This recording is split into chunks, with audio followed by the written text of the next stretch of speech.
Kwani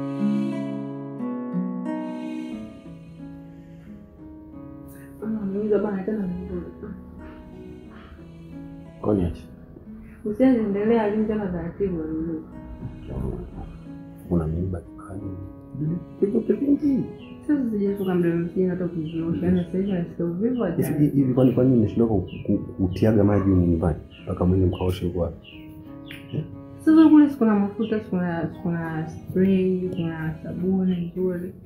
Sasa unataka nioshe na sabuni ya jamaa alafu zinakuwa mbaya. Ni samani. Kini nzuri nzuri. Mimi naenjoy sana. Mama K. Jamani. Tinaenda kuitwa baba. Maisha kwa safari. Alafu sikiza kwa kitu moja.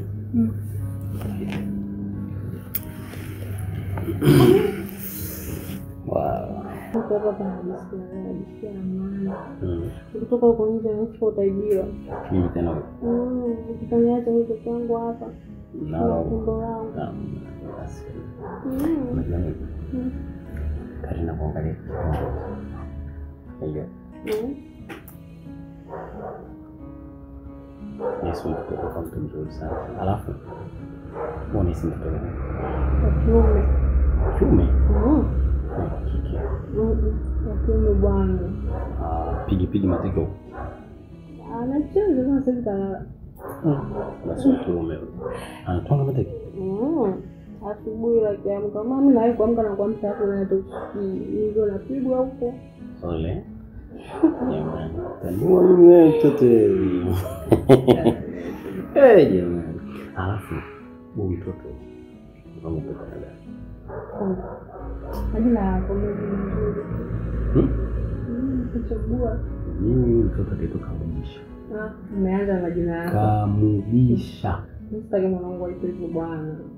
Haya majina ya kimila ya kimkoa hayo. Sawa, tulikuwa lakini tuombe kwanza jina lingine kwanza alafu hilo nyingine. Ziada. Hapo mengi tu kama kuna hivyo kuna patiki, kuna mambo Unaona hisi yatakuwa mazuri kama jina la baba. Kweli? Ndio baba. Mimi nataka kitu kimoja kutoka kwako kabla ya kujifungua. Sasa kwanza utajifungulia si hapa? Mimi sitaki kwenda kijiji. Nataka nyumba nilee nyumba mpaka mtoto. Sitaki masuala sio naenda kwa bibi kujifungua sio nini na nini sitaki ya mambo. Kwa bibi yake hizo. Ndio kule kumona kujifungua.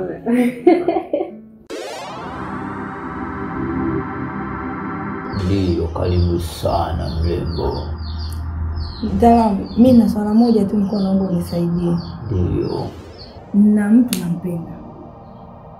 Ila ni mume wa mtu.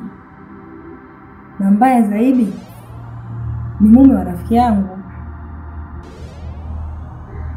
Sawa. Wewe unataka tufanyeje? Mimi nilichokuwa nataka uwagombanishe, yani ikiwezekana hata waachane, mimi ndo niwe mali wa yule mume wake kwa sababu mimi nampenda sana. Yani sielewi, nampenda sana. Sawa. Leta mkono wako. Wa kushoto. Anaitwa nani? Yuni au mwanaume? Mwanamke. Mwanamke anaitwa Yuni.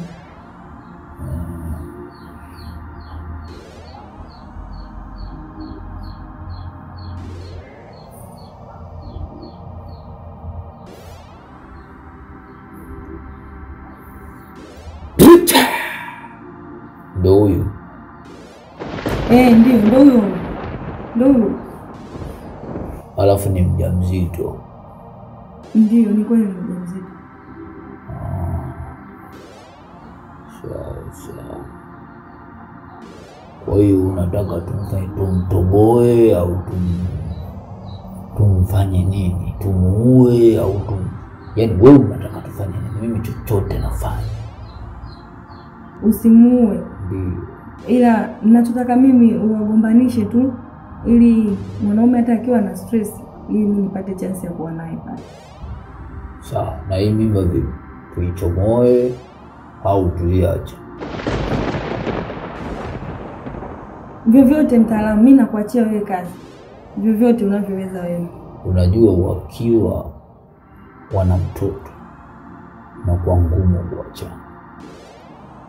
Sasa ili wewe upate nafasi na chance, inatakiwa hichi kiungo kilichokuwa tumboni kwake tukiondoe.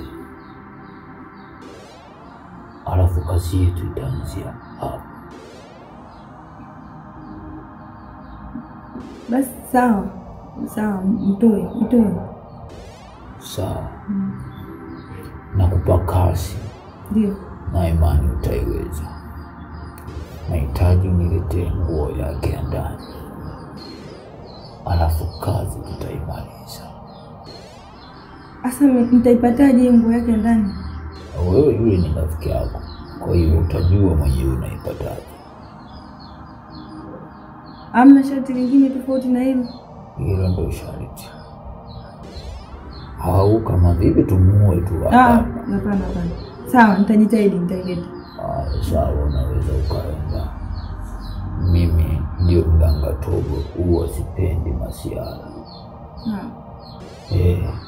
Ukizingua nitakutoboa.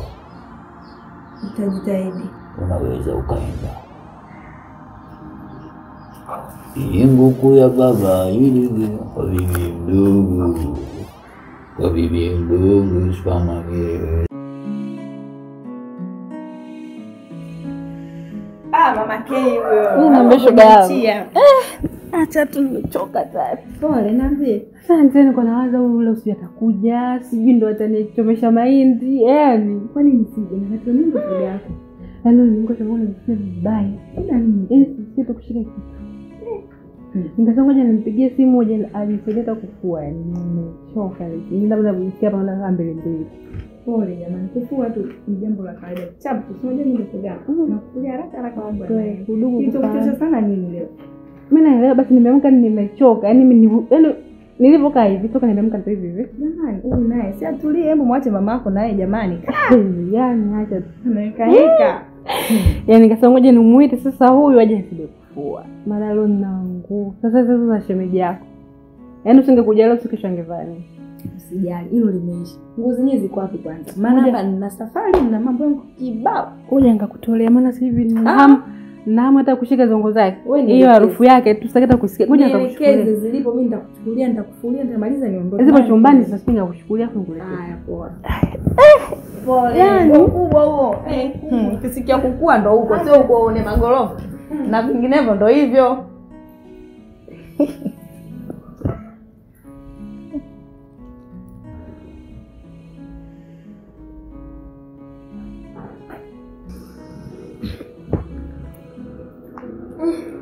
Nguo zenyewe hizo tu nalalamika, nguo nyingi, nguo 2-3 tu hizi jamani. Kweli imemdukuta shemeji yako ndio zinanichosha. Yaani sasa hivi nikisikia tu harufu yake, yani hapo nikiona kwanza hapa zitoe tu, zinaweza kunichefua. Yaani natamani sasa hivi abaki huko kazini, akirudi usiku mimi nishalala ndo alale. Wewe leo hiyo unaongea maneno haya. Acha tu Kwamba umemchukia. Yaani mimi hata sielewi. Yaani sasa hata yani nikishinda hivi peke yangu najisikia raha. Yaani akirudi ni kevo jamani. Nikisikia tu rafiki huko nje ni ndo hapo, hata usimchukie mwenzangu, ila akishashuka huyo mambo yote yanaendelea kama kawaida. Hata usiwaze. Haya basi. Pesa na ndoo ni kwapi? Huko stoko. Sabuni iko hapo chini.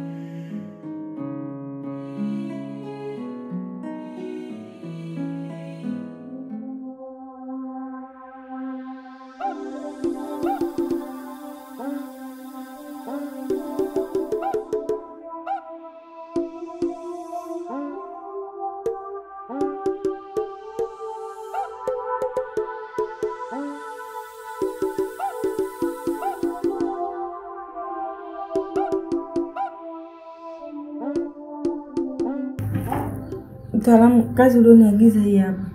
Weka hapa.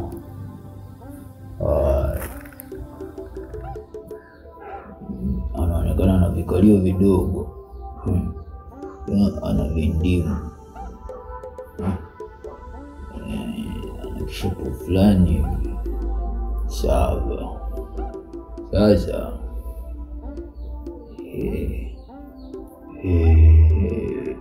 Itongo na itongo kwa jaba jo. Itongo na itongo kwa jaba jo. Asongo Asongo manalilo nabali nanga. Asongo Tasongo! Brrrr!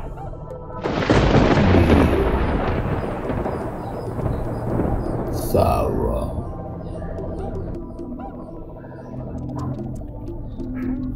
Pokea kwa mkono wa kushoto. Pokea mama.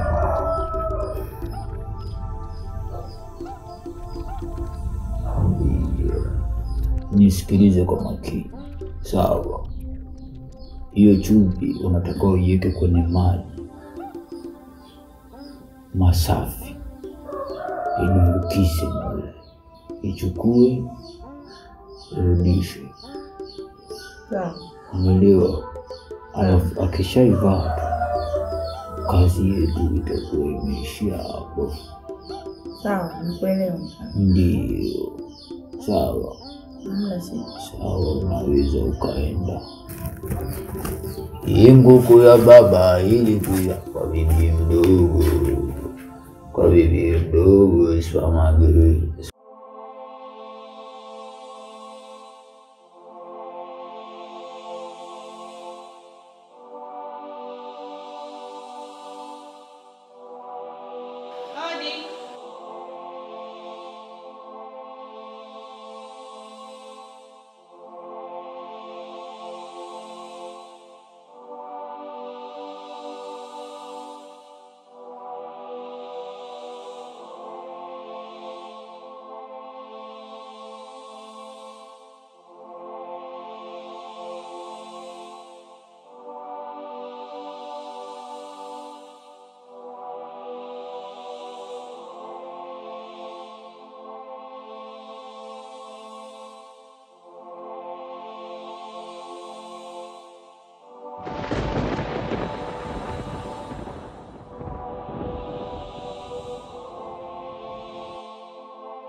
Fiti.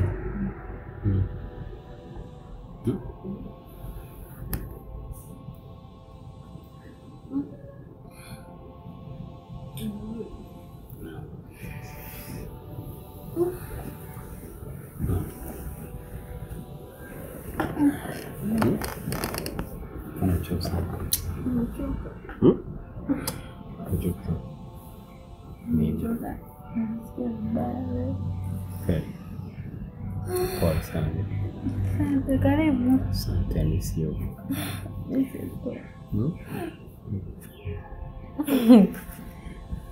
Vipi za kazi? Sawa. Sijui za kwako wewe. Mimi hivyo nimeamka najisikia vibaya na choka. Sijui kataza usifanye kazi. Sifanya kazi, afi basi nimefanya kazi. Asubuhi nimeamka nikajisikia kufua, nikataka nitoe nguo nifue, lakini kabidi nipigie simu wa motora aje nisaidie kufua. Sawa. Nini mbona kaa kwa kitu hapo unaambia?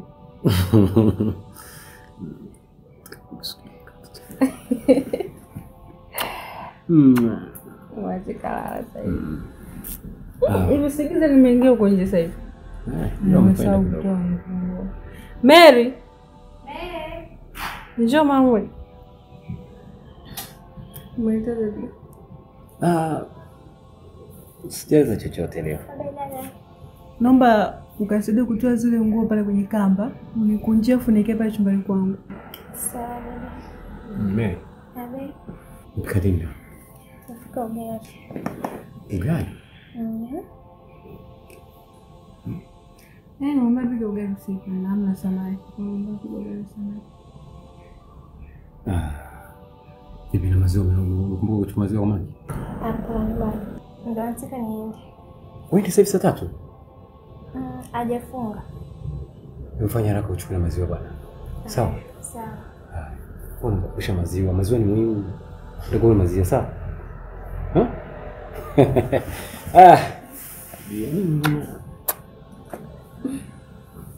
I love you. Penda sana. Mimi niko chumbani sasa. Ndio tu mimi naacha peke yangu afu mrudi mimi nakaaje mwenyewe. Hapo utakapoenda na mimi. Asante. Hivi kuchukua.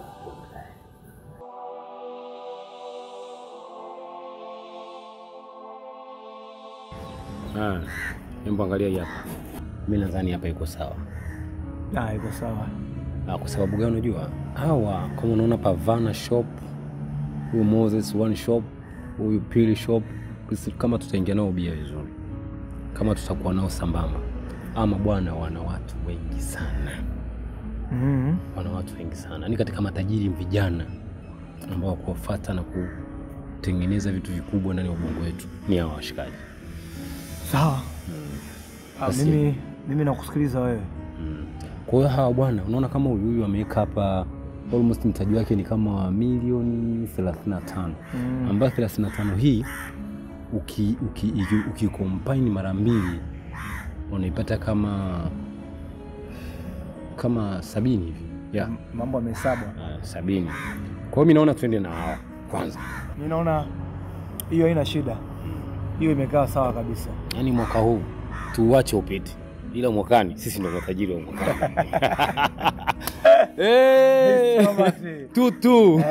Tutu mwenyewe. Mimi unajua nakukubali kwa sababu kichwa chako ni chepesi sana kushika. Hichi kichwa cha kijita. Tutu. Kijita ni mtu wa madini. Alafu mtu akikutazama vizuri aweza kujua kama jamaa alikuwa anaimba hip hop. Shaujika. Wanasema nguvu nini? Au vikosha vikali. Watu wanatoka mbali sana. Mambo yetu kidogo. Asante. Kama kawaida vitu vyako. Mambo ya kistraight. Sasa umeona ndugu yangu. Sasa hii nadhani tumeshaipanga vizuri na baada ya siku hii ya Christmas kila kitu kinatakiwa kiende sasa katika uwazi na ukweli. Sawa. Ya nadhani umeiona, nitakurushia kopi kwenye WhatsApp yako uende ukaidiscuss vizuri nyumbani. Urushie kwa document sasa. Kwa document ya. Ili iwe clear. Ukaiangalie vizuri, ukaipitie vizuri, umepitia vizuri na upige hesabu zako vizuri. Alafu huu mwaka unaokuja, huu ni mwaka wetu bwana. Lazima tuwe matajiri. Ni kweli. Ni kweli. Kwa sababu gani ujue? Wanasema ujue kila kitu ni juhudi. Ndio. Na unapotia juhudi sehemu yoyote, ujue Mwenyezi Mungu naye anakufungulia. Kweli. Wakati mwingine wachungaji wanaweza kusema bwana piga magoti uombe, unapiga magoti mpaka magoti yote yanakuanguka. Na huwezi kupata chochote. Wanasema hivi, kitafute kitakuja. Ni kweli. Sasa kuna jambo moja nataka nikuambie kidogo hapa. Sasa hivi bwana, mimi mwenzako naenda kuwa baba. Sawa. Wow. Natoka katika ule ujana na waacha nyinyi. Mimi naingia katika ubaba. Kwa ndugu yangu unaniacha. Awe, kama sikubali. Bwana, kwanza Robert mimi nikupongeze. Asante sana. Nikupongeze sana kwa sababu wanasema mtoto ni jambo jema sana. Ni kweli. Na huku mtaani tunatukana sana. Ujue kama unavyosema hivyo mtoto wako ni mtoto wangu mimi. Lakini hata mimi pia siwezi kubali. wewe ni rafiki yangu. Ukiweka na mimi nakutafuta. Kweli? Unajua umri unaenda nao. Sije tukaitwa mababu baadaye. Kweli. Mtoto unaongozana naye anasema tukaza mjukuu wako. Sisi ni watu wazito. Kweli. Tutu. Tutu. No battery. Yeye wewe. Sasa kwa bwana. Mimi naona sasa kunywa zetu kwa hapo kuna frame hapo nyuma hapo. Mimi naona leo twende Vic Pub bwana pale. Vic Pub? Twende Vic Pub pale. Pate kabla na point kidogo.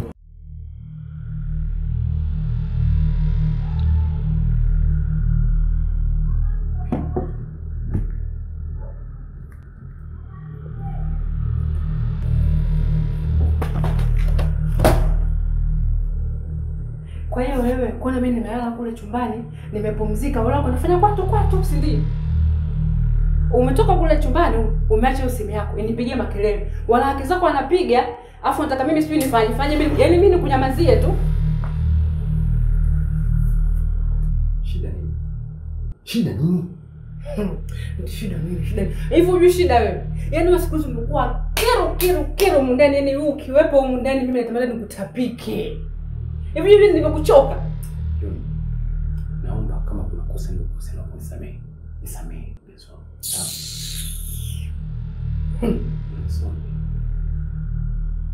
Kwa usisonywe umekuwa nani wewe? Umekuwa namba kusisonywe. Yaani msubie. Alafu hiyo glass nani kwambia uchukue kabati kwangu uanze kutumia. Hizo glass ni mpya, nimenunua set. Yaani Yuni, shut up. Unajua unaongea na nani? Tena ongea na nani? Katika waume nao utakuwa mwanaume. Wanaume zako hapo huko na wake zao wamestarehe. Wewe gube tu mmoja hapo. Alafu sikia. Mchana nimekuagiza ukaita mafenesi pale nje hapana, umeenda. Na leo umeshinda. Kwani unafanyaje? Unataka kunipiga? Hebu subutu. Niguse mimi hapa, niguse. Umenitoa kwetu. Nimeaga babu, sijafukuzwa, sijaiba, sijafanya chochote. Sasa wewe kama unaomba kweli nisogee uniguse uone. Hilo tumbuli lake. Kuna nini kimekuta? Nini kimekuta bibi zangu? Niache! Una tatizo gani? Bibi una tatizo gani? Una madhaifu usikamwambia uniache au? Sikia, naenda zangu chumbani. Ukija kule chumbani njoo na nilichokuagiza. Usipokuja nacho ulala hapa sebuleni. Kwanza sikutaki na jasho lako unanuka ovyo. Unasemaje? Mbavu. Unasemaje wewe? Unasemaje wewe? Unanumiza ujue. Unasemaje? Toka. Nenda chumbani. Yaani nakwambiaje wewe ungo usije chumbani. Jinga mkubwa wewe. Sasa kuja nikufuate huko. Maana nyinyi mkishakuaga na mimba mnakuwa pumbavu sana. Mnatoa sima weki.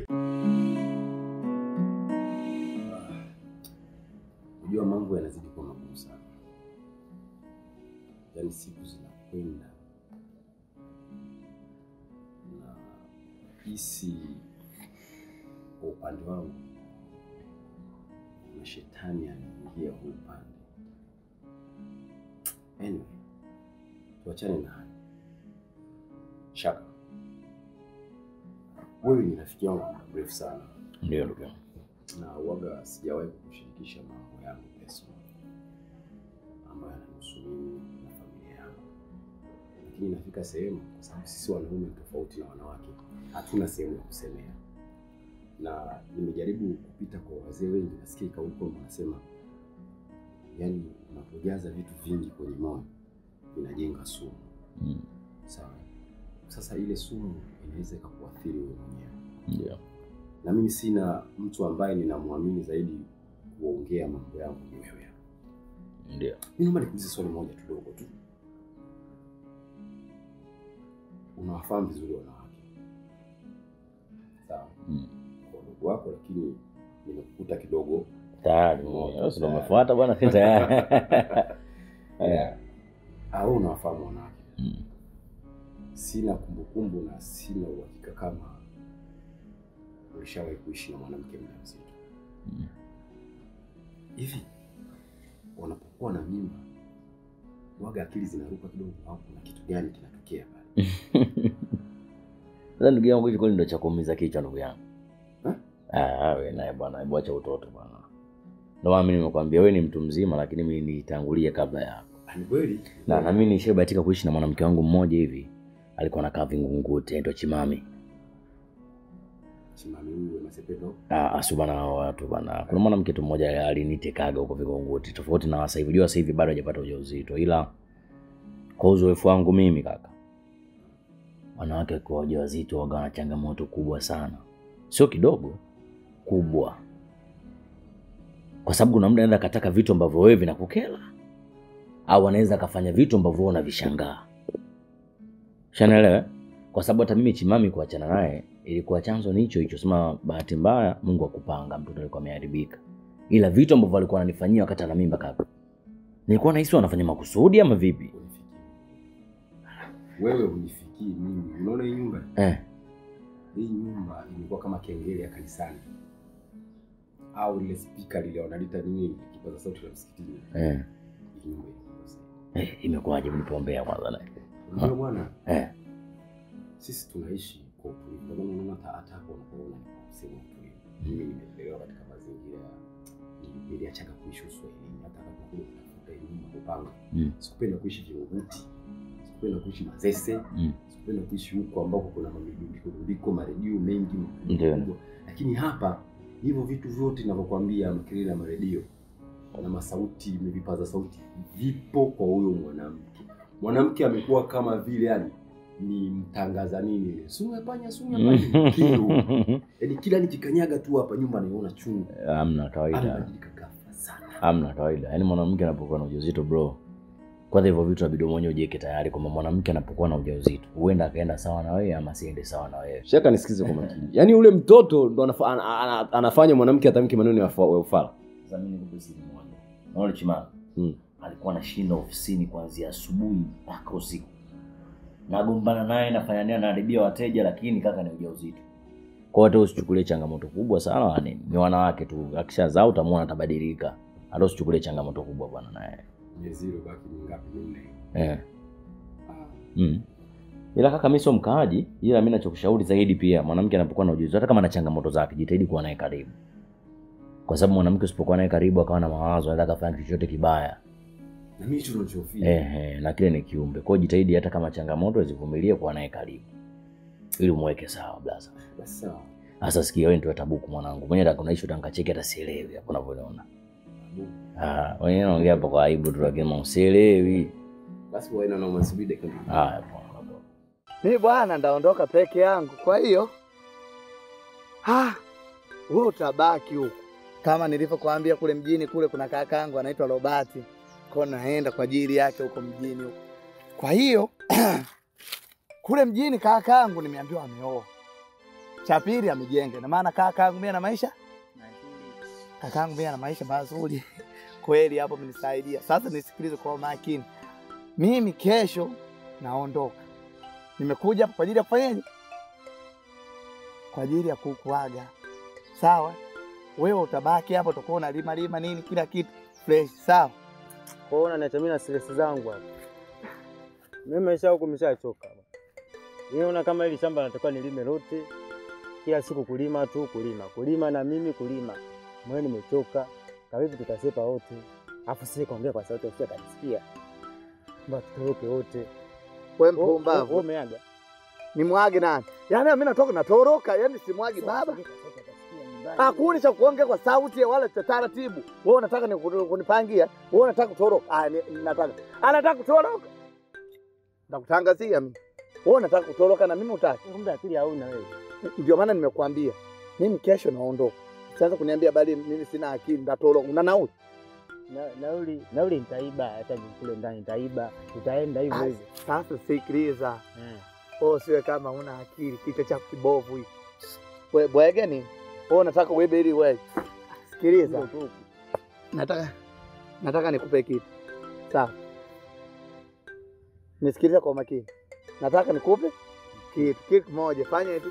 Kesho wote tuamke asubuhi. Sawa? Tukiona lori lolote linaelekea Dar es Salaam, tunadandia. Alafu tunamwambia sisi tunataka lifti. Tunamuuliza kwanza, wewe unaelekea wapi? Dar es Salaam. Unaelekea Dar es Salaam. Sasa tunaomba lift, sisi tunafika mbele hapo. Kwa kile kituo sisi tunamwambia tunaenda mbele hapo. Kila kituo mbele hapo. Mpaka mfike Dar es Salaam. Alafu tukishafika kule mimi nitakuonyesha pakaka wapi. Sawa? Wewe unapajua lakini habari za kuniambia mimi napajua wala sipajua ya sisi tukapoteana huko. Jiandae baba. Sisi tukapoteana huko. Alafu nikwambie kitu kimoja. Leo usiku naenda kwa shemeji yako kule na ukula mzigo, alafu kesho natembelea nyota. Kwa hiyo kesho sasa mapema sasa. Kesho safari baba, kesho safari baba. Mimi nitakupitia mimi bwana. Haya poa. Sasa jamaa naye. Basi safari zingine za ghafla hizi. Shemu lake. Tula wenyewe. Tula kama tula. Karibu sana. Asante. Nikatoka kama mzungu si. Amna kawaida bwana shemeji yangu. Unajua mjenzi. Tula hiyo unawaka. Joto na dawa.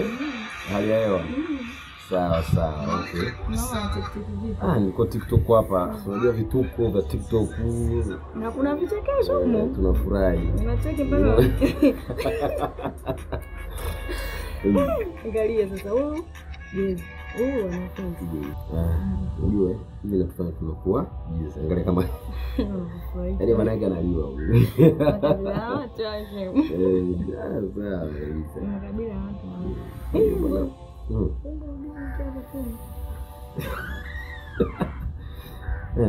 Hivi nini anakusokota zaidi na mlei unapendeza sana. Nasalimu ya watu kwenda kushangilia. Hivi upuzi gani unafanya mbele nyumbani? Mnakaa kushikana kwenye nyumba yangu. Hamjaona sehemu nyingine kwenda kushikana mpaka nyumbani kwangu? Robert, unanivunjia heshima. No, yule ni rafiki yako. Kwa kama rafiki yangu. Unahisi mimi ndio na maamuzi ya kumshika. No. Au motora. Kwanza leo umeanza kuja kwangu bila taarifa. Wewe ukitaka kuja kwangu lazima unipigie simu, unitumie message, nipo unakuja, sipo hauji. Leo kimekuasha nini? Yaani Robert nilikuwa na kuamini kama mume wangu, nilikuwa na kuheshimu kama mume wangu, lakini unafanya ujinga mbele ya nyumba yangu kweli na rafiki yangu. Unaona wanawake wengine. Yuni.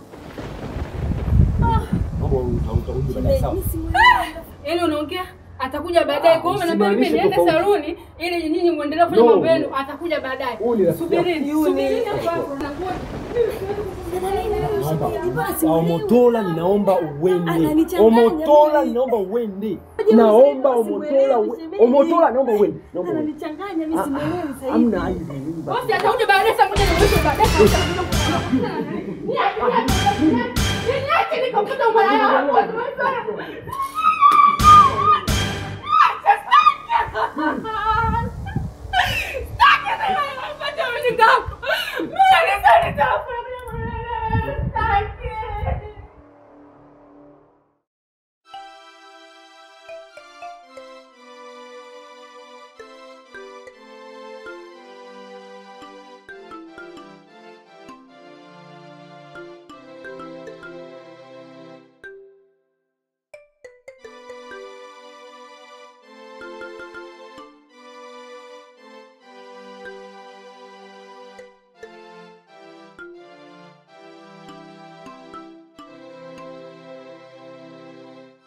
Bwana, nimechoka bwana. Ngoja anza nipumzike. Wewe bwana, hebu naomba nisikilize. Tena usinipande kichwani kabisa. Wewe shobo zako ndio zinaweza kufanya mpaka ukatufuata huko. Sawa? Wewe uko umetufuata na kakangu kwa ajili ya tamaa zako. Ukikaa kijijini ukihangaika hivi. Mtu mwenyewe kutembea uwezi, au nikuache? Nikuache? Mpumbavu. Sasa naomba nisikilize. Kinachonichanganya hapa mimi ni hizi njia za kuingia za kutoka, za kuingia za kutoka. Unajua mpaka sasa tumeingia njia ngapi? Unajua mpaka sasa tumeingia njia ngapi? Na kitu kingine kinachonichanganya zaidi ni hizi nyumba zimepandana. Eti nyumba zimepandana 1, 2, 3 mpaka juu. Tulikuwa tunaziona kwenye TV. Kitu kingine kinachonichanganya rangi za nyumba. Kwetu hakuna nyumba ya nyekundu, hakuna nyumba ya hii rangi ya kijani. Wewe leo mimi naenda kukutana na nyumba za rangi hizo. Kipindi hicho mimi nakuja kulikuwa na maturubai. Sisi huku tulikuja msibani ndugu yangu. Nilishakwambia. Wewe kielele chako hicho wachane nacho, ubaki kijijini kule, uende shambani ukalime. Wewe unaongea sana, ushapoteza kumbukumbu. Mimi nimepoteza kumbukumbu. Ushapoteza kumbukumbu. Kwa hiyo mimi nipoteza kumbukumbu. Sasa naomba nisikilize. Kama unakumbuka hii lami hapa, umeona? Kuna hii njia ilikuwa nakatisha hivi. Sasa hii njia iliyokuwa nakata, hii si unaikumbuka hii? Nakumbuka wewe nilikuwepo. Kwa hiyo wewe ukuwepo, si ndio? Mimi sikuwepo. Kwa hiyo mimi nimepoteza kumbukumbu. Nimepoteza kumbukumbu. Basi sasa naomba nisikilize kwa makini. Hapa ni hivi, na inama chini. Mama alisema kwamba tunamwaga upepo, unakoelekea upepo ndo tunaenda huko.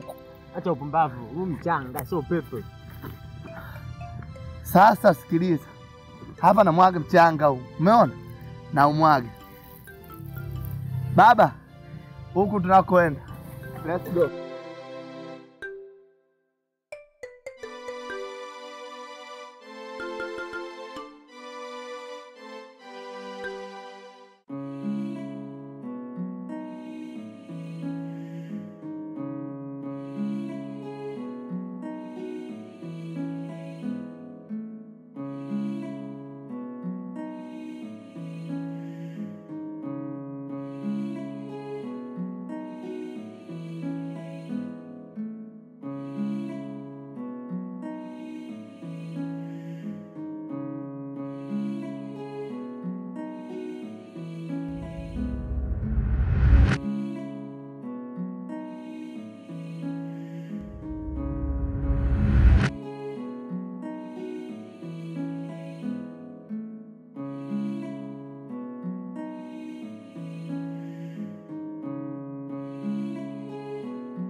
Naam, alo mzee.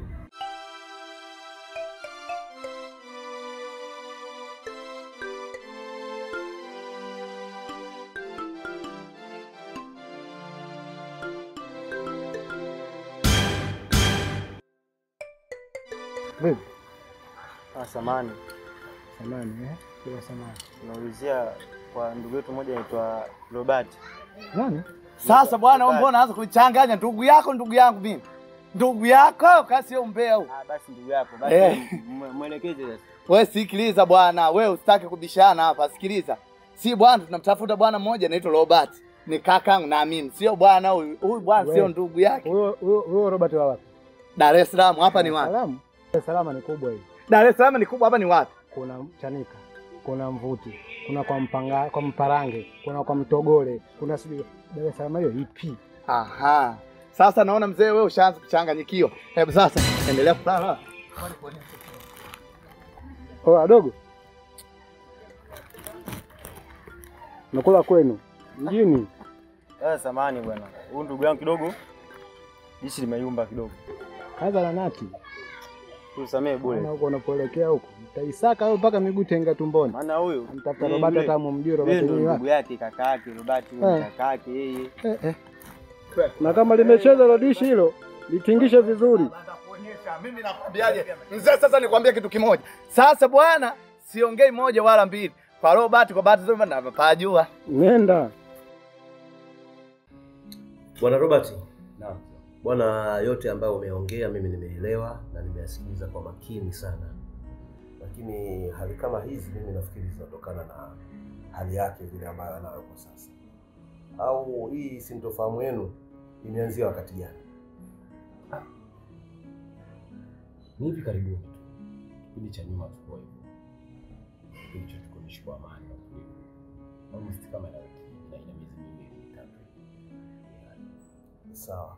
Sasa hii hali inatokana na vile alivyo kwa hivi sasa. Kwa sababu mwanamke anapobeba ujauzito anakuwa na mambo mengi sana. Anakuwa na hasira na nini. Kwa hiyo inaonekana ujaribu tu kwenda naye hivyo. Muelewe na nini mpaka siku ambayo atajifungua atakuta hali imebadilika na amerudi tena kama zamani. Kwa hiyo ni vitu ambavyo vipo tu. Sio mapenzi yake. Lakini mzee, nataka kuambia ujauzito unaweza kusababisha mtu akakutukana matusi makubwa kabisa. Mtu anakutukana matusi makubwa tena kwa kelele nyingi, majirani wanasikia, ni nyumba imekuwa vurugu, kengele, mpaka ananiambia kabisa niondoke nyumbani kwangu, hataki hata nione nilale nje. Mimi sio kama namtetea binti yangu. haya mambo yapo, hata yapo makubwa zaidi. Lakini Nuni, na wewe pia unatakana ujitahidi, ujaribu kuwa chini, hasira zako zipunguze. Saa nyingine katika hali kama hii unaweza kufanya hivyo, mume akashindwa kuvumilia, akaondoka akakuacha na ujauzito wako. Yaani ikawa ndio talaka, ndio kila kitu. Sio kila mtu anaweza kuvumilia. Unatakana wewe mwenyewe pia saa nyingine uangalie, uone huyu ni mume wangu, sipaswi kufanya jambo kama hili. Usijiendekeze sana, pamoja na kwamba hali ndio zilivyo. Jaribu kuwa chini. Nadhani unanielewa. Au una kitu kingine tofauti na hiko kinachokusababishia? Kama kuna jambo pengine mume wako anakufanyia sio jema, unaweza kusema tu. Wewe niambia, mimi nimekuja hapa kuja kuyajenga. Nisije nikatoka alafu kesho nikaja nikasikia kuna mambo mengine tena nyuma yangu yametokea.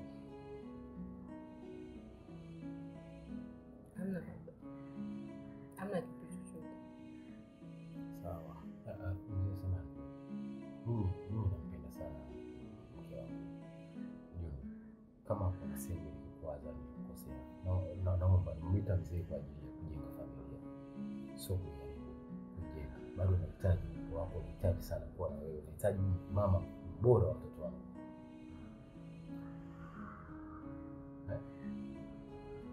Hamna kitu chochote. Sasa kama hamna kitu chochote, mimi nafikiri ni wakati mwafaka wa wewe kujirudi, kwa sababu umeshajifahamu.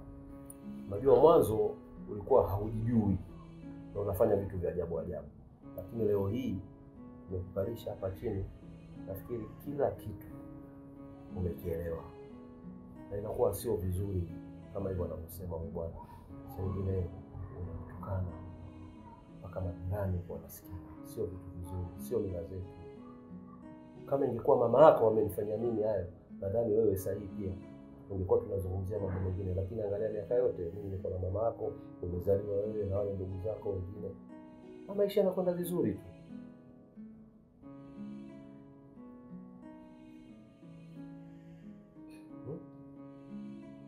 Baba amenisamehe. Uniomba msamaha mimi peke yake hakutoshi. Nilikuwa nataka umombe msamaha mume wako. Ndio inapendeza zaidi.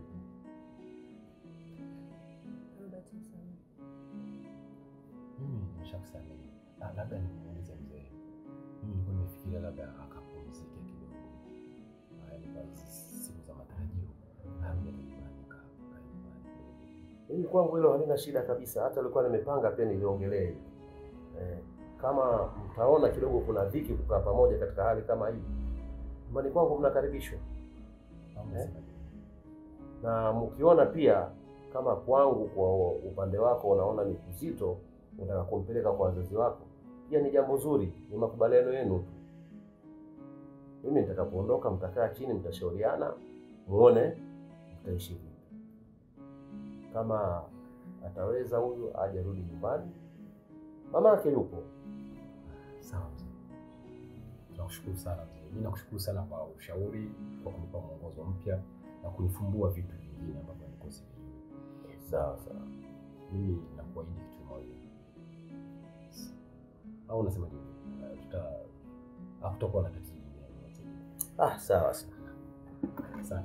Hata sasa hivi pia kidogo naona ile kiu ya kunywa maziwa pia ipo. Maziwa na ule ng'ombe wa kule ambao ulitupaga yule. Toa matunda yake hayo. Sawa sawa kabisa. Kwa hiyo mifugo kidogo inaendelea vizuri. Sasa hivi kuna ndama wawili. Ndio. Wakubwa na wadogo. Basi sawa. Na mimi sina mengi. Isipokuwa tunaomba ukae kwa amani. Umpende mkeo na hicho kijacho. Napenda sana kama mtakuja kujaliwa kuzaa mtoto wa kiume. Halafu niitwe jina langu. Naam. Kweli kabisa. Japo huyu anaonekana anataka wa kike. Lazima.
Sasa mimi sikutoi sana mzee wangu.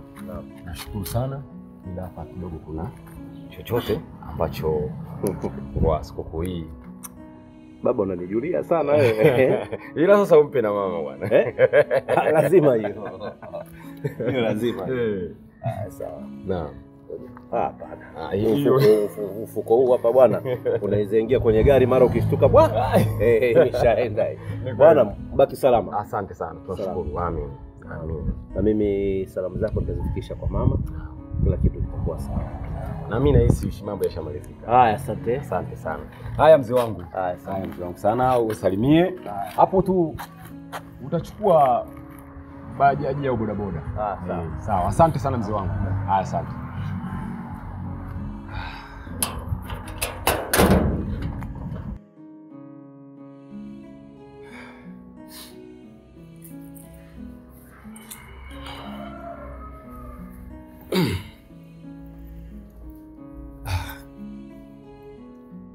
Leo nina furaha sana. Ni siku ya furaha sana kwangu.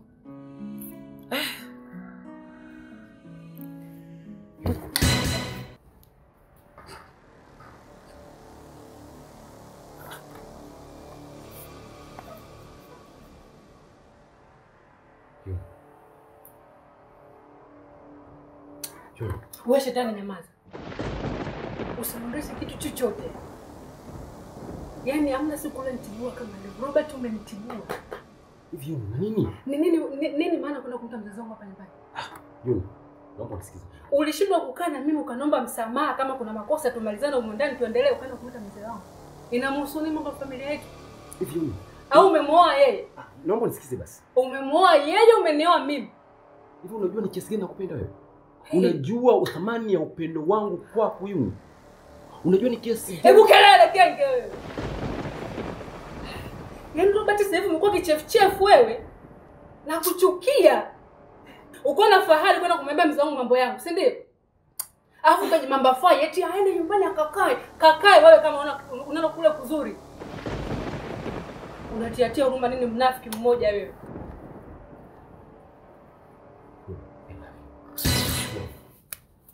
Usisogele. Usinitibue.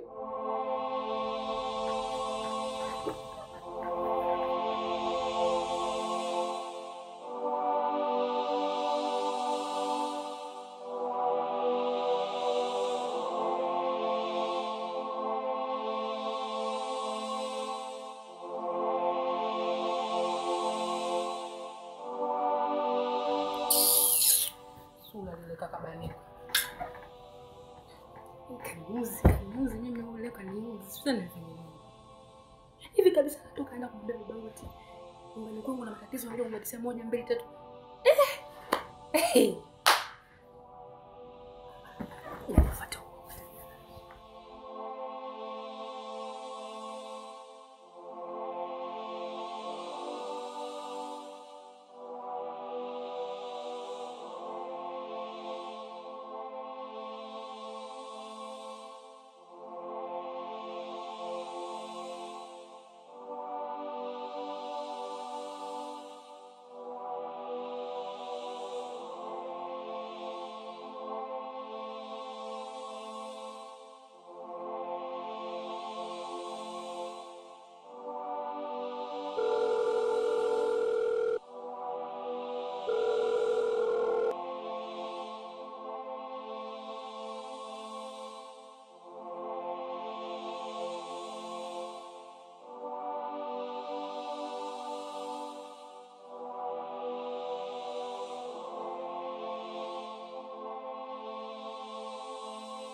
Mungu amerudi. Na amerudi. Nikumisi kipenzi changu. Misi tu. Nilikuwa nimekaa nisikia upweke. Anaendeleaje mtoto tumboni? Hajambo. Vipi za kazi? Kazi zinaenda vizuri tu. Ete? Mungu anasaidia. Nakupenda Mungu Albert. Love you too. Sasa nakuandalia maji ya kuoga. Tundo kaoge. Tukana. Sawa. Sawa.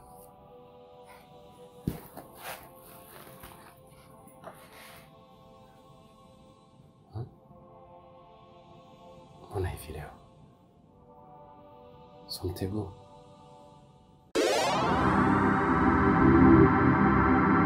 Mtaalamu, kazi zangu mbona haziendi kama tulivyotarajia? Yaani naona vitu haviendi kabisa, haviendi. Ulivyonielekeza na mambo yanayoenda ni vitu viwili tofauti. Sawa, niliona hilo, lakini haina shida. Sasa haina shida na kati mambo yenyewe hayaendi na muda unazidi kwenda. Na nishakwambia hitaji la moyo wangu. Nitakupa dawa nyingine. Hii ni kali zaidi. Yaani ni dawa ambayo ukimpa anakupenda mara moja. Una uhakika nayo? Lakini mtaalamu, maana sio tunafanya vitu mara mbili hapa. Hiyo inaenda kushtua moyo wake. Yaani moyo wake unakuwa wa kwako. Sawa, unafanya wewe utakavyo. Na siku ambayo utaenda kufanya ile dawa, utanipigia simu kunishukuru. Basi sawa, fanya hivyo mtaalamu. Lakini pia nataka nimtume jini aende kuharibu mambo. Sawa. Umeelewa? Sawa, ngoja nikupe dawa.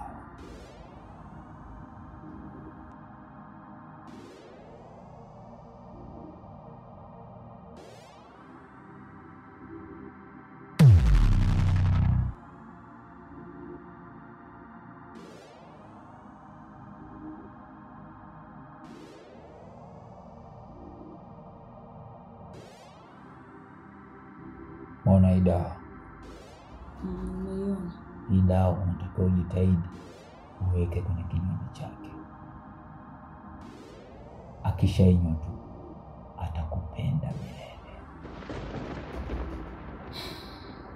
Sawa. Kinywaji chochote hata kama ni maji nini? Chochote. Sawa, nitajitahidi. Lakini kama utaona kuna ugumu ukiwa naye, ukimshika kichwa atasinzia.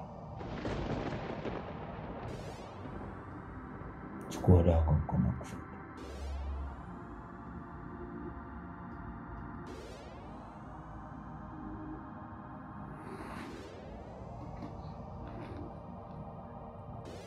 Hakikisha asikuone mtu yoyote. Sawa, nitajitahidi. Utafanya hivyo. Hiyo dawa unatakiwa uzingatie masharti. Sawa. Ukikosea masharti kitakukuta kitu. Nitajitahidi, sitakosea. Nakutakia mizagamu mema.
Nini? Shida nini?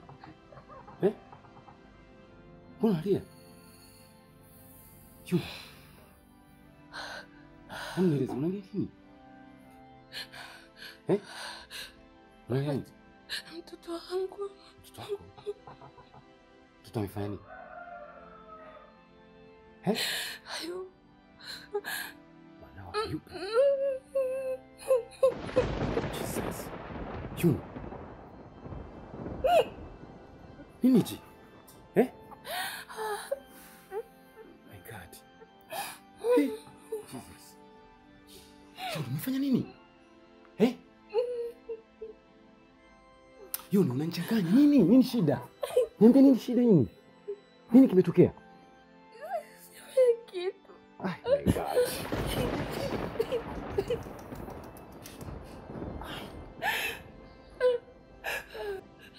Nini kimetokea? Nini nimefanya nini mimi?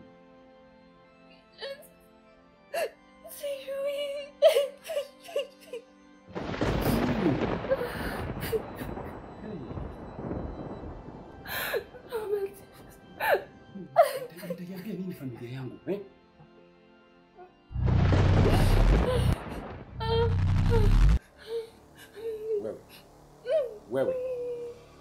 Wewe. Nataka uniambie hiyo mimba imekwenda wapi? No discussion.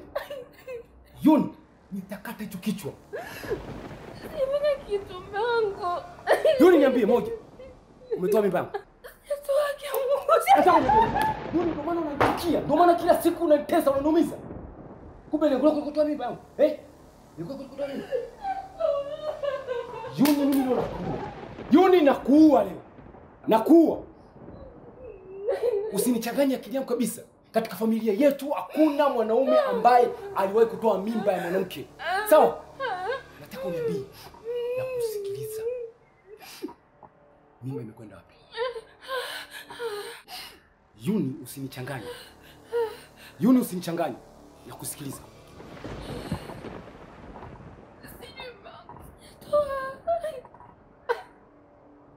Umeamua kumuua mwanangu, si ndio?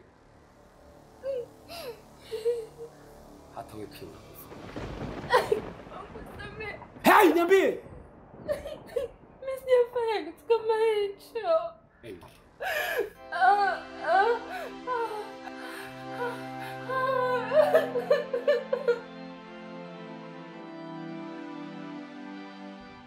Nimechanganyikiwa sasa hivi. Sielewi nini kinaendelea katika maisha yangu. Baba tena nimemwambia anaingilia huko anatokea huko. Sijui hata nimkimbilia nani sasa hivi. Nikwambie kitu, usisikitike sana. Sawa? Hayo ni matatizo yametokea, kingine muombe Mungu. Atakufanyia wepesi utakaa sawa. Kwani mpaka hiyo hali inakutokea ulikuwa usi chochote labda? Nilikuwa nahisi kama na ujauzito wangu vile vile. Lakini mimi chochote siku zote.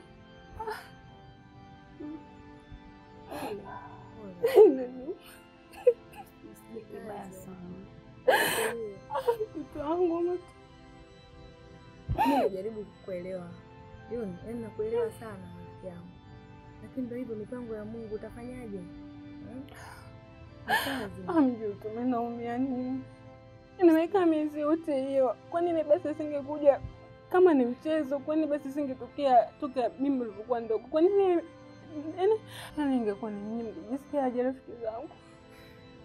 Na kinachoniumiza zaidi Robert, anisikilize. Sasa hivi ndio nimekuwa kama ni fimbo. Pole sana rafiki yangu. Usijaribu labda kuongea naye vizuri. Atakuelewa. Afu ngombe kitu kuhusu mwanaume, hilo ni jambo la kawaida. Itafika hatua ataelewa. Yaani ataona ni vitu vya kawaida na maisha mengine lazima yaendelee. Kwa hiyo usisikitike sana ufike hatua umkufuru Mungu. Sawa? Vitu vingine unamwachia Mungu. Na kuhusu Robert, wewe hata sikuchanganya akili hivyo. Kwani wewe una muda gani naye? Si unamjua mume wako alivyo? Sawa, lakini Omotora nafikiri unatujua vizuri. Yaani Robert hayupo hivyo. Namjua ametoka tunaanza mahusiano mpaka tunafunga ndoa hayupo hivyo. Why leo unapata matatizo aje kunifanyia hivi? Labda kupata mtu wa kumwelezea vizuri itakusaidia hadi wewe pia. Rafiki yangu Mtola, naomba nisaidie kitu. Naomba unisaidie kuongea na shemeji yako Robert. Mwambie usinifanyie hivi, naumia. Mimi sijapenda wala sijafanya kusudi. Nakuomba ujaribu kuongea naye, labda atakuelewa. Sikiliza wewe nikwambie. Mimi nitaongea naye. Ila siwezi kukupa hadi kwamba anaweza akanielewa hivyo. Mimi nitamfikishia namna ya kuongea naye, nitaongea naye, nitamuelezea. Akielewa nitakwambia. Siponielewa pia ndio nimeelewa.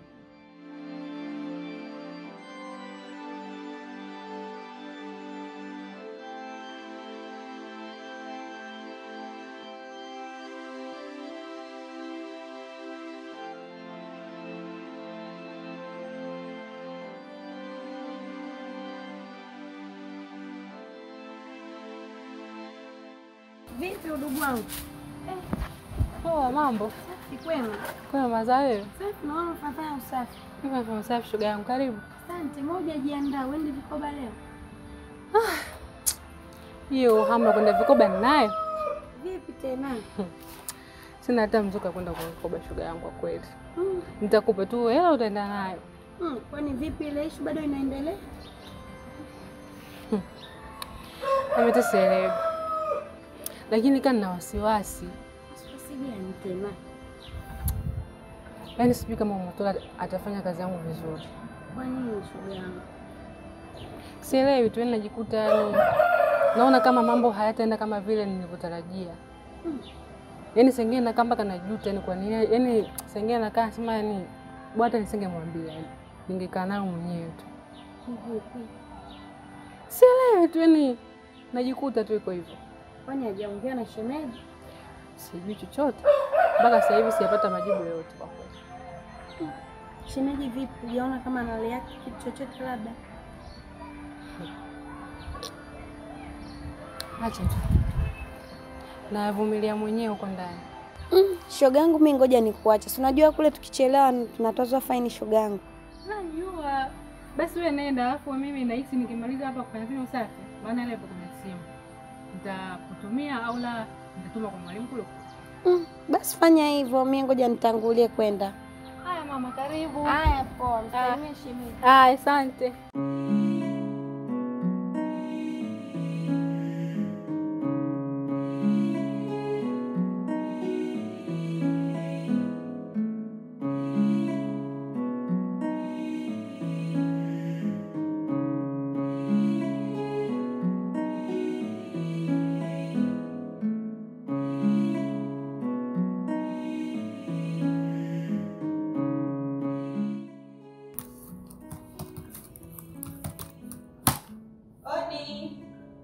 Welcome.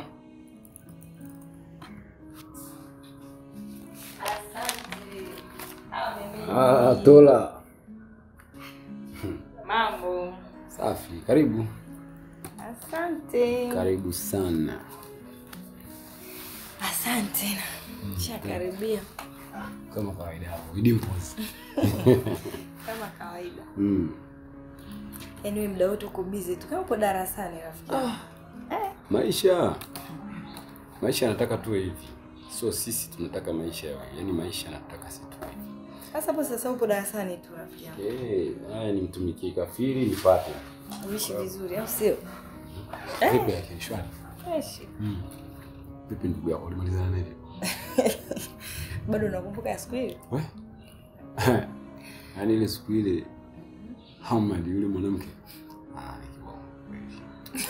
Sijawahi kuona. Sikuwa na amani. Yule nishamalizana naye, tumeshaongea. Unaongea? Nimeishi. Hamna shida yote. Kabisa. Asante Mungu. Mimi na yule ni marafiki, hatuwezi kugombana hivyo. Kweli. Mambo mengine sana. Mungu ni mwema, anasaidia. Karibu sana bwana. Asante. Vipi nyumbani? Ishi. Omi. Mletee dada juisi hapa. Mambo yanasemaje Yaani lakini? mimi hapo nakuangalia tusielewi chochote naona tu bonyeza mara hivi mara Sasa wakati wenzako wanaambiwa wabebe madaftari. Wewe ulikuwa unabeba nini? Asante, mambo. Salama. Karibu. Asante. Fresh. Hapo. Hizi na kijana mwingine hapa. Huyu. Mdogo bwana ni mdogo wake Yuni. Kuna mzigo alioleta hapa jana, nadhani kesho wanageuza. Anaenda nyumbani. Sijai kumuona. Sasa uko kwenu huko. Na tunyima nini? Hamna hata kipi huko tunachokunyima. Hamna kabisa. Karibu sana. Shakaribia. Bibi nikuitia. Acha mambo yako. Nani? Yupo kaa. Mwache mziki. Mwache tu. Hapa tukapiga story fresh mimi na yeye amna chochote hapo bwana.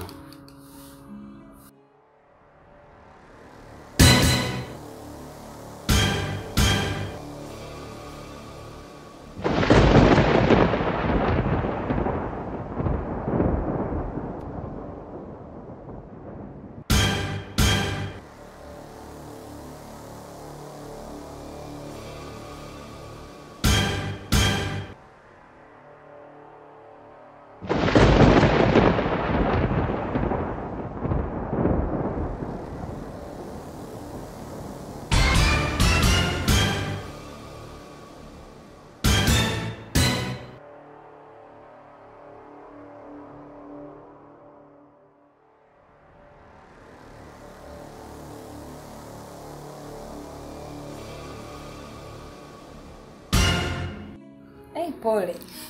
Usingizi bwana. Nakuona hapo umechoka mwenyewe. Unajua nikikaa kidogo tu hapa na sisi tegea jana niko na hii kazi.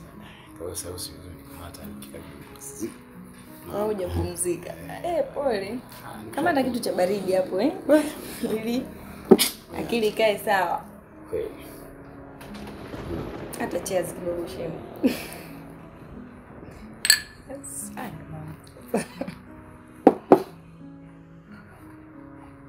Wazee wakipiga chezo wanakunywa, sio wanaweka mezani.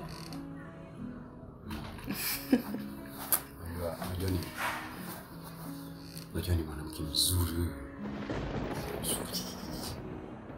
Kweli? Serious yako, unajua ni mzuri sana. Kwanza kipota chenyewe kabisa ni ambacho unaweza kukika juu kukika chini yani. Unaweza ukakimbia nacho. Kweli shemeji. Nakushika kidogo.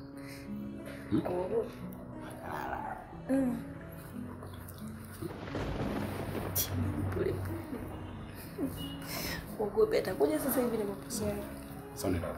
Sasa nyingine simoja. Utakuja.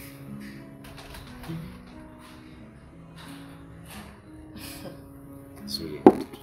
Wewe mtoto mzuri sana wewe. Sana. Yaani mimi najuta kwa nini hata niliwahi yani. Haya masuala kukimbilia ndoa haya. Chukua mtoto. Baadaye bwana. Baadaye. Kweli.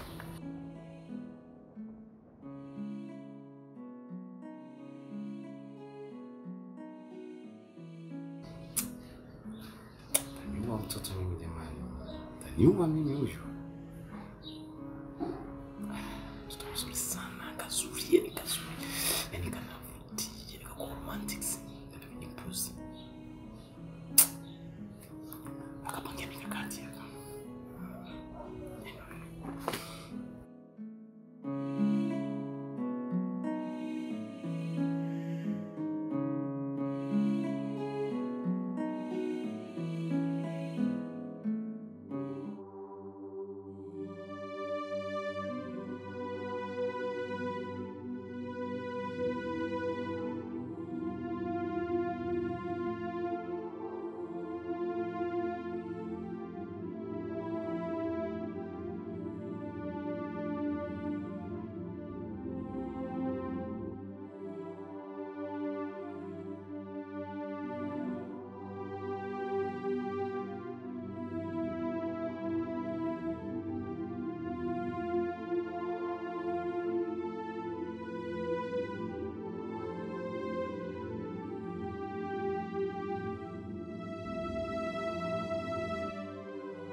Usishike.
Nakusikiliza, unasemaje?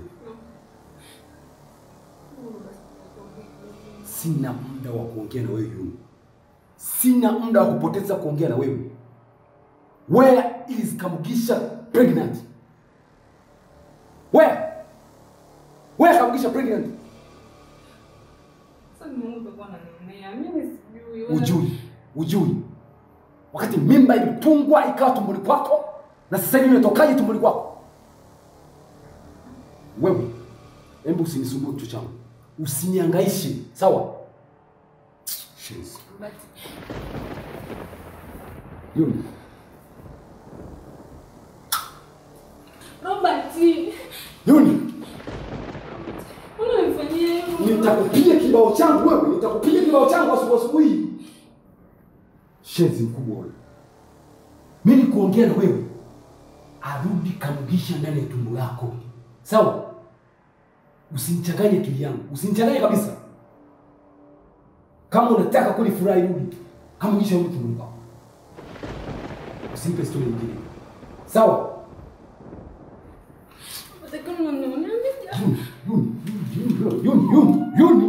Yuni. Nitakunyonga mimi wewe. Nitakunyonga shingo yako hii. Sawa? Shiz. Toka.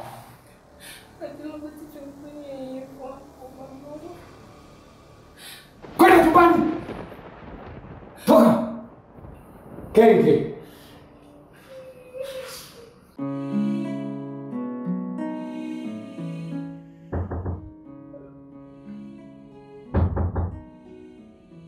Oi.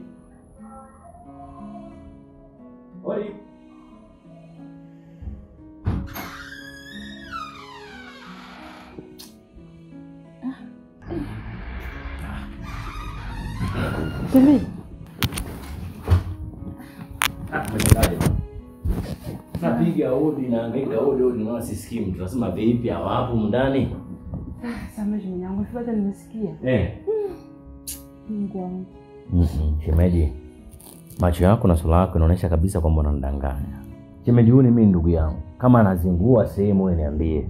Na nitajaribu kuongea naye vizuri. Usinifiche, lakini sura yako inaonyesha kabisa shemeji yangu uko sawa. Kuna shida gani? Unajua shemeji naye. Yaani usione watu wanakaa kwenye ndoa ukajua wanaenjoy sana. Yaani nafikia kipindi unaona kama ndoa sijui nini ninavyoona sasa hivi ndoa yangu inaingia kwenye shimo. Shemeji. Kwenye shimo kivipi? Hebu jaribu kunielezea vizuri. Usinifiche hata kimoja. Si nimekwambia uko sawa wewe. Hebu niambie ni shida gani ambayo Robert anafanya? Unajua sasa hivi ndugu yako kabadilika sana. Yaani Robert unamjua wewe wa zamani. So sasa. Yaani shemeji nakaa na Robert kama mume wangu lakini mtu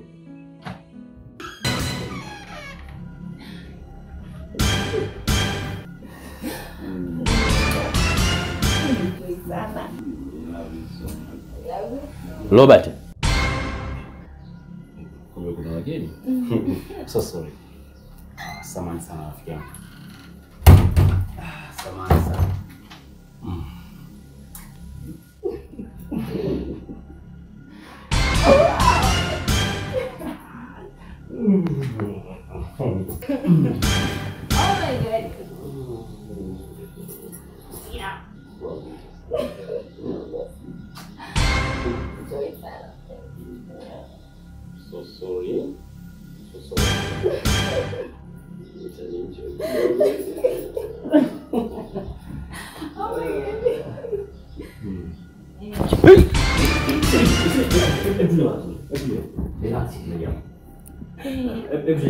Sorry. Mambo ya kawaida tu sawa.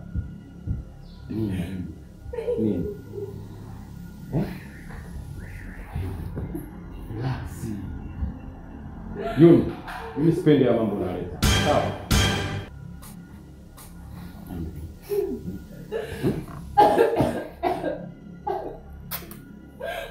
I love you so much.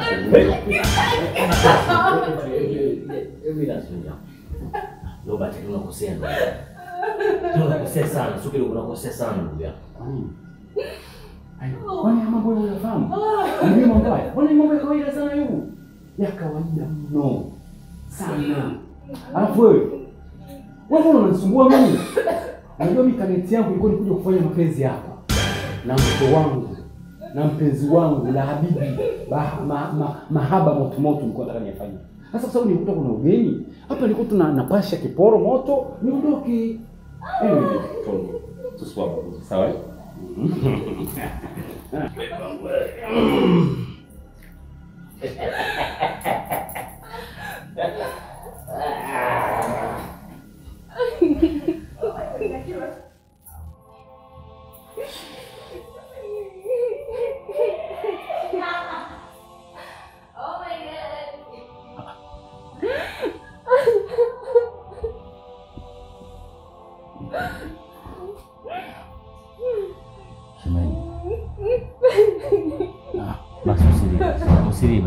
Basi.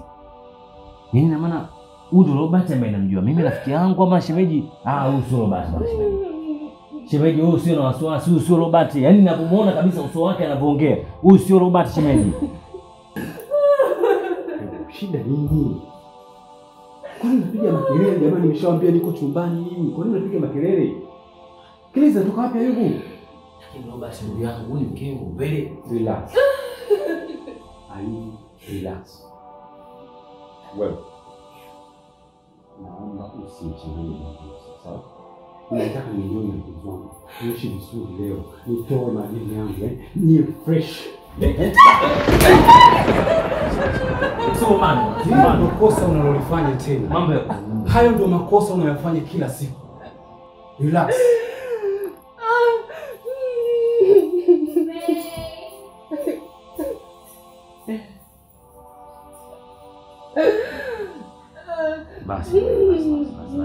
Basi tutakaa chini. Usijali, tutakaa chini tuzungumze. Ngoja kwanza.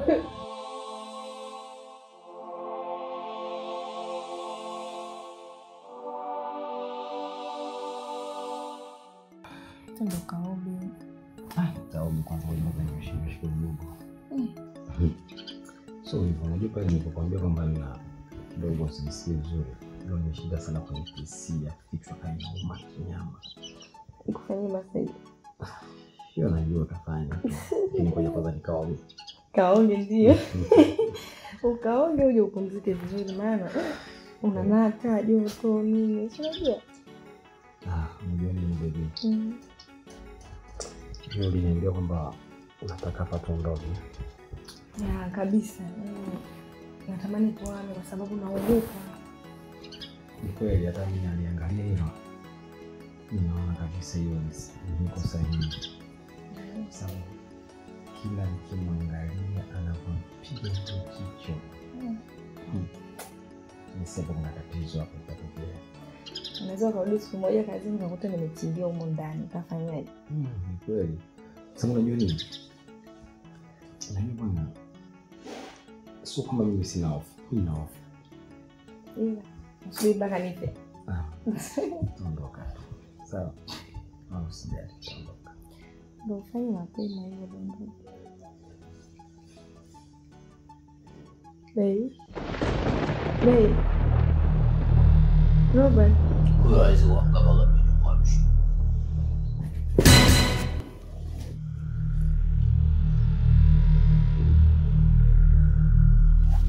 Umefuata nini huku sasa hivi? Hivi wewe, yani kwamba umejisahau kabisa. Yaani wewe umekaa umetulia mnashenyetana tu na huyo bwana wako. Mnafanya mapenzi, mnafanya vitu vyote vya duniani. lakini umesahau kwamba kuna sadaka yangu natakiwa uilete. Mtaalamu, najua unanidai, lakini ndio uje wakati kama huu. Wewe utakanijua wakati gani? Ungetafuta muda mwingine wa kuja, wewe unakuja tukiwa kwenye wakati kama huu hapa. Mimi ni mdeni, nakuja wakati ambao unauma. Nimekuja wakati ambao mnataka kufanya mapenzi, mnataka kushinyetana, mnataka kuzini, mnataka kuvunja amri ya 6. Ndio nimeamua kuja. Nguruwe pole nyinyi. Sawa, mimi najua unanidai, lakini mimi hela yako sijaipata. Nikipata nitakuletea. Hebu naomba uniache kwa sasa hivi. Kwa hiyo ulikuja kule nikufanyia kazi yako kule. Kwa hiyo ulikuwa hujajipanga. Nimekwambia najua unanidai. Wewe nenda niache, nitakuletea hela yako. Au nikiamua sileti kabisa. Safi kabisa. Najua unaye kwa vile mume unaye na unatamba naye. Ndio maana unalinga mtoto. Ila nikwambie hivi, masikini akipata matako aliyapata. Lakini sasa wewe yako ataliyapata. Nakwambia tu kweli. Wewe si unajisaulisha. Unasahau kama mimi nilitenda hiyo kazi kwa juhudi zote. Sasa hivi umepata, unaleta madharau. Sasa utanifanya nini? Wewe usiseme mimi nitakufanya nini? Cha kukufanya siwezi kukwambia, lakini picha utaliona mwenyewe. Bwana, wewe nenda usinipige makelele. Nikipata hela yako nitakuletea. Niache. Na unanifukuza. Tamadudu. Haya mimi nakwenda. Ila utaenjoy.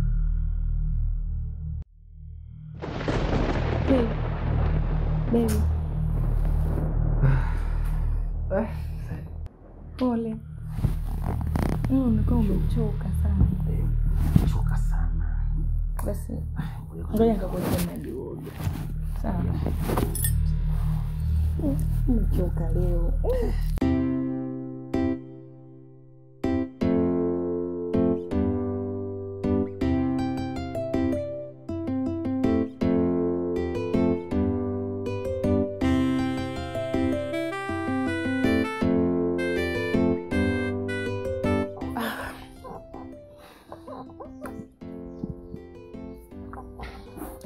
Motor.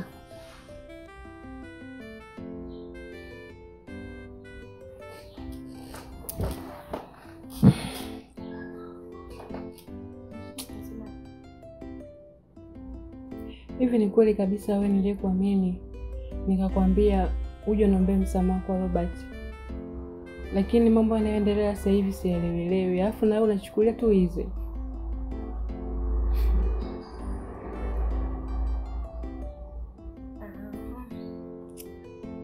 Hivi unajua kiasi gani mimi naumia Motor? Hebu jaribu kuvaa kiatu changu basi uone maumivu gani ninayopitia. Yaani sikuzani kama namkabidhi ngedere shamba langu, anilindie mazao yangu. Lakini kumbe yeye ndo anayekula mazao yangu. Kwani Yudi, ulikuwa unafikiria nini? Afu kingine unatokea kujua hapa ni mjini. Sawa? Ukija na jembe utalima lami shoga yangu. Upo? Bwana umempata? Umeshinda kumtunza? Acha tukusaidie. Sawa? Wewe kaa kwa kutulia shoga yangu. Yaani Motola ndo kuniambia maneno hayo leo. Yaani hujui hata kiasi gani nilivyokuamini nikakuweka karibu na familia yangu. Waswahili wanakwambia kikulacho kinguoni mwako. Nadhani umekijua. Sawa? Pole. Sawa. Lakini jua kwamba dunia ni duara. Ipo siku tu Motola. Sawa. Ngoja tusubirie hiyo siku. Tuone. Kati ya mimi na wewe nani anafaidi? Sawa? Wow. Wow. Very good.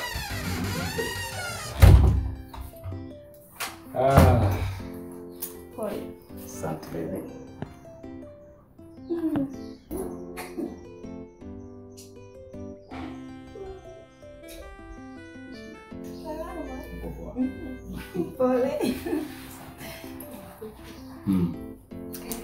Hai. Hii usini na kote. Kuna vitu nakuja kufanya sawa. Bwana, ndo chumbani. Wewe. Ukifika chumbani ni mkorofi. Nimekumisi. Wewe mkorofi. Niache na kuja. Sawa. Twende. Dakika moja. Sawa. Love you.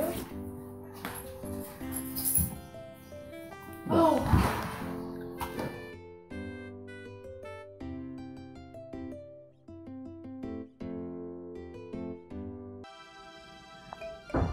Odi. Karibu.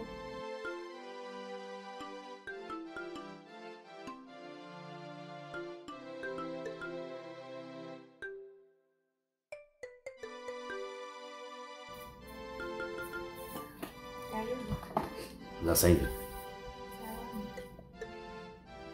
nimemkuta shemeji yangu Yuni. Kwani mimi sio shemeji yako? Paka muulizie Yuni. Yaani wewe shemeji yangu mimi. Shemeji yangu nimjua mimi mmoja tu ndani ambaye ni Yuni. Ila wewe kama ni msaidizi wa ndani, ni mfanyakazi, hapo sawa, naweza nikakuelewa. Unasemaje wewe? Hivi kwa kuniangalia unaweza mimi kama mfanyakazi wa Yuni? Sawa. Wewe mimi naomba tu niambie kwamba Yuni yupo, hayupo basi. Hayupo. Sawa. Naomba nikwambie kitu kimoja. Mbio za sakafuni, yani siku zote vile huishia ukingoni. Kwa hiyo kwamba namaanisha achana na wanaume wa watu. Mbona wewe kinganga sana wewe? Vipi mbona mapovu yanakutoka? Yanakuuma nini wewe? Yaani wewe kitu sio kwamba mimi naumia sana. Ila tu kwamba haya yote unayoyafanya kama ni mema Mungu atakulipa. Ila kama unafanya mabaya lazima atakuja atakurudia. Mbona sikuelewi? Umemfuata Yuni au unakuja kuniletea mapovu yako ambayo hayana maana kwangu hapa? Sawa, mimi naenda lakini unachokifanya sio kitu kizuri. Nashindwa kudefine kama wewe ni malaya ama ni nani, maana sielewi. Unakaa tu kwenye nyumba za watu. Kwa sababu rafiki yangu mwana na makochi mazuri TV. Wewe, vipi? Unanitaka au? Mimi nikutake wewe. Nitongoze kama unanitaka. Yaani mimi nikutake wewe. Sasa unaboboja nini mtoto wa kiume? Una uzuri gani wewe? Hebu nenda huko usinipigie kelele mimi. Wewe vipi wewe? Umetokea wapi? Kaona nyumba ile la nyumba basi kapagawa. Nenda kwenye vijumba vya huko mtaani. Nenda sitaki kelele. Wewe vipi? Mbona unataka kuharibiana mood? Ndio tusubiri tuone kama nitaondoka. Wewe vipi wewe? Umetumwa au? Mwanga wewe. Kitu kingine vipi? Sijui imetokea wapi. Nyoko nini?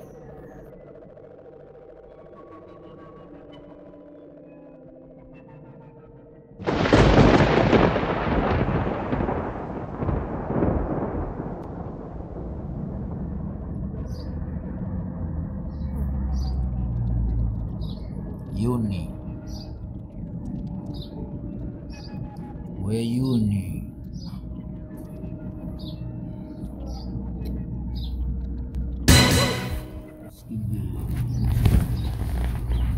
Usikimbie.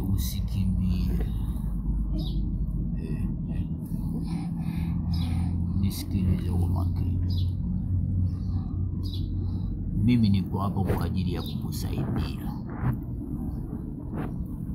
Matatizo ulikuwa nayo juu yako wewe na mume wako. Cha kwanza, mtu wako wa kwanza kabisa, adui yako namba 1 ni rafiki yako Omotola. Omotola alikuja kwangu, aliniambia anampenda mumeo, na mimi nikampa dawa ya kuipoteza mimba yako na mumeo kumpumbaza ili ampende yeye, wewe akuchukie. Sasa na kwa sababu Omotola anajikuta jeuri kiburi, nimeamua nikusaidie wewe. Nadhani unanielewa. Mimi naitwa mganga Tobo ama Tobo, mzee wa kutoboa vitobo vikubwa vidogo vyote vitundu, mimi natoboa. Sasa Omotola anataka kutobolewa na mimi, na nakuambia namtoboa nyuma mbele, kata yote Malinda. Unielewa? Mimba yako ipo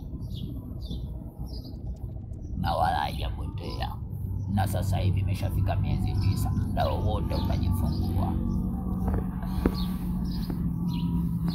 Mimi nakwenda siku yoyote kuanzia leo.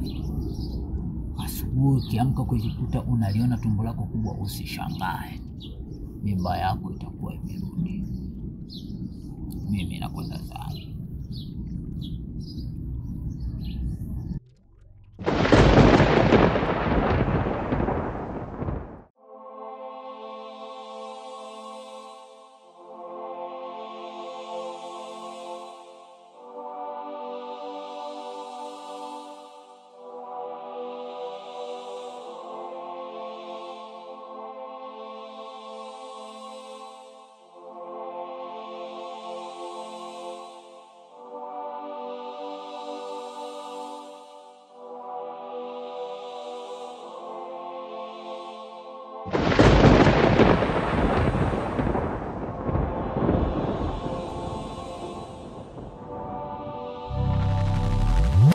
Siku yoyote kuanzia leo, asubuhi ukiamka kujikuta unaliona tumbo lako kubwa, usishangae, mimba yako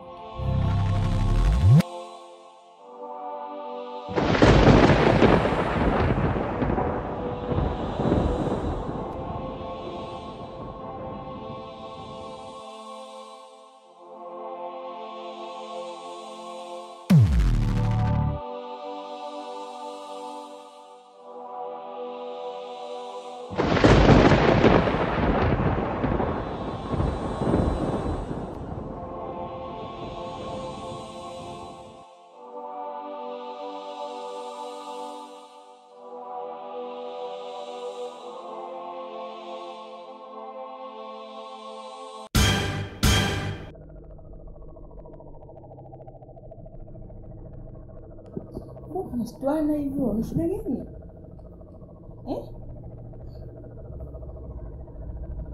Umevaa ruhusa na nani kunilalia hivi? Nani amekupa ruhusa wewe kunilalia mimi hapa? Una shida gani? Unahitaji? Unahitaji? Sogea huko. Sogea huko. Kwenda kakae kule. Kwenda kakae kule. Kwani umekuaje? Mbona sikuelewi? Wewe. Huu mtu wapi? Jamani, mimi si mke wako. Mbona wewe? Hivi. Kwani umekuaje? Babe. Mke wako. Unalalia mwili wangu. Wasikuelewi. Una tatizo gani?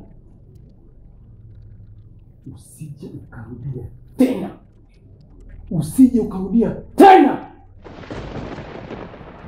Kusogea at a distance, long distance katika mwili wangu. Sawa? Sitaki mazoea. Sitaki mazoea kumbavu. Wasikuelewi Mungu, umekuaje? Get out in my house. Toka. Toka. Yuni. Yuni baby. Yuni.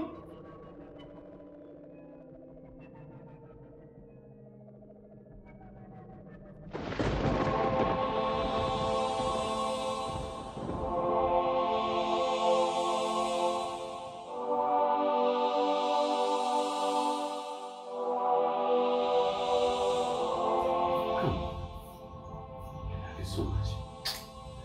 I love you so much.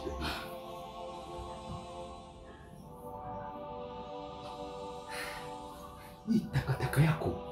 Hivi hawa unawatoaga wapi marafiki kama hawa? Hawa wanaka design gani? Wanaka tulio la ngapi hawa? Ondoka. Hivi wewe. Basi. Get out. Toka nyumbani kwangu. Umetoa rafiki yangu. Unakumbuka nilikwambia kwamba dunia ni duara. Yaani umesumbuka lakini mwisho wa siku wake unakuja kushia. Haya, una aibu gani unapata sasa? siku nyingine uangalie na marafiki ambao wako nao. Sawa? Toka!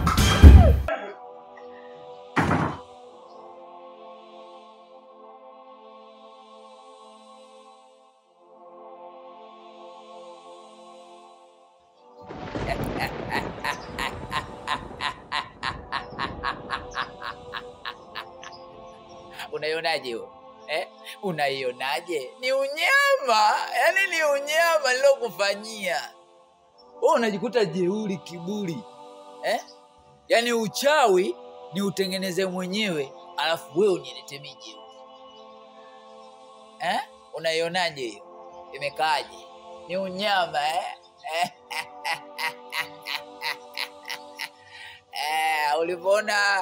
Ulipoona dudu la Jojo limekukolea, basi ukasahau kama kuna kazi ya mganga. Mimi ndo mganga Tobo wa Matobo, mzee wa kutoboa vitundu vikubwa na vidogo. Mimi natoboa tu kama Chasambi. Wewe natoboa nyuma, natoboa na mbele. Sasa enjoy life. Sawa? Yaani enjoy.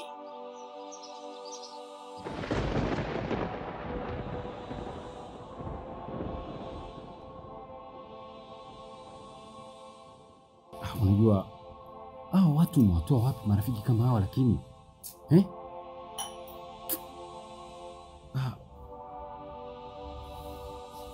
samani, naomba kwanza nijue. Nakumbuka kama niliwahi ukaniambia na nikaona kama kichwa changu kiko sawasawa. Uliniambia kwamba mimba haipo na nikashuhudia kwamba haipo. Mbona ipo? Nini kimetokea? Kwa mpole kwanza babangu. Kwanza yote ni kushukuru Mungu. Nasema? Kushukuru Mungu. Najua kushukuru Mungu, lakini mimi nakumbuka kumbukumbu zangu mara ya mwisho pale nilikukuta unalia na nikashuhudia tumbo likiwa flat. Sasa sielewi ni nini kimetokea hapa. Tumbo naliona liko kubwa.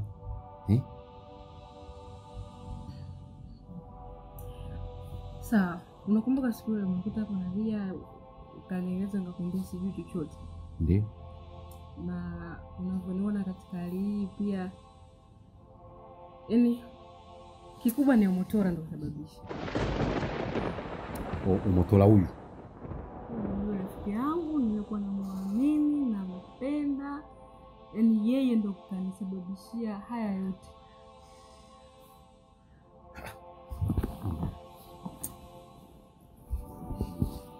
Umesemaje hapo? Amekusababishia nini? Yaani alifanya nini Umotora? Si rafiki yako kipenzi kabisa?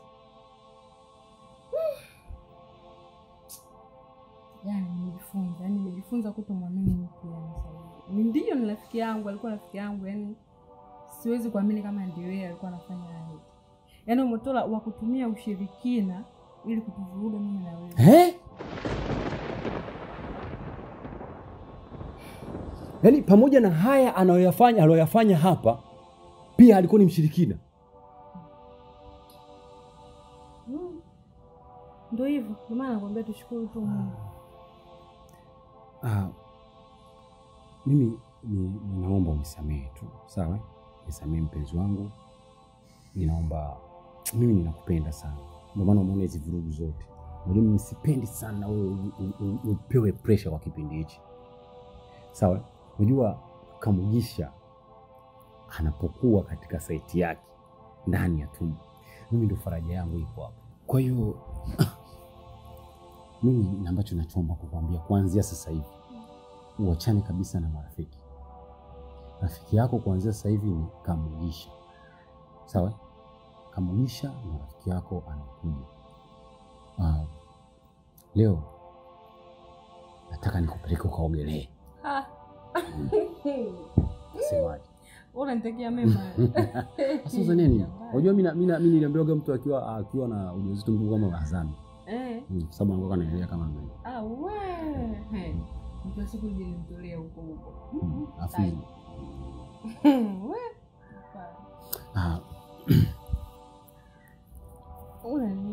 Bwana Wewe.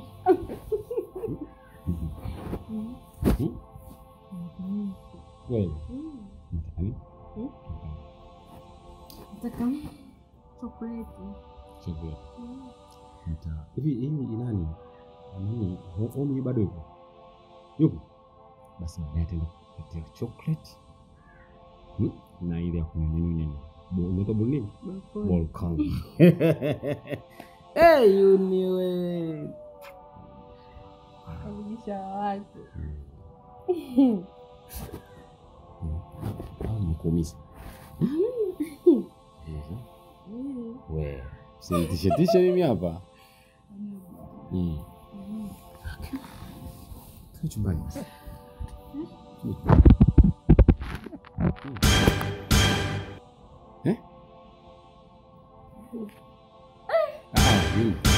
Acha basi. Unajisikiaje?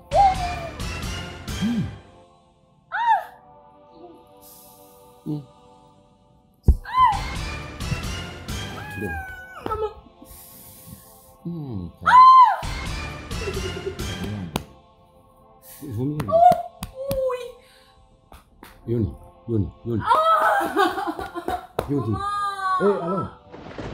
Alo. Ndio. Samahani shemeji yako kidogo. Kidogo ana uchungu hapa kidogo. Amepata uchungu. Naomba kidogo uje nyumbani. Sasa hivi.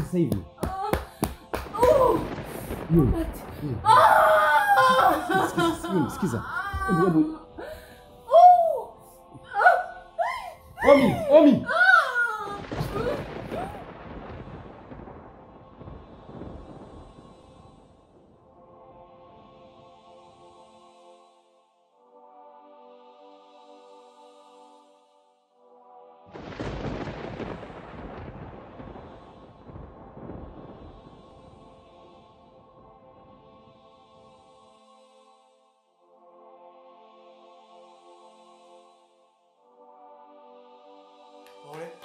Jitahidi. Push. Usilie sana. Bana pumzi. Usitumie sana kulia, pumzi itaishia. Usibane miguu. Utambana mtoto. Push. Anakaribia kutoka. Yuko njiani. Push.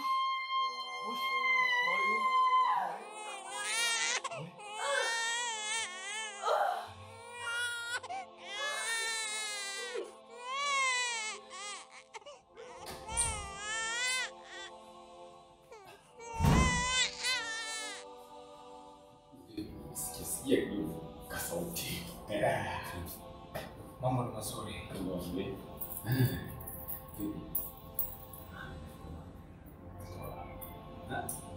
Bwana Robert. Kwanza hongera sana. Yaani umefanikiwa kupata. Asante sana.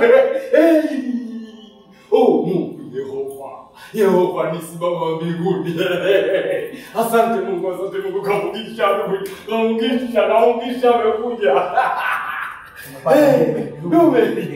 Kamugisha sema.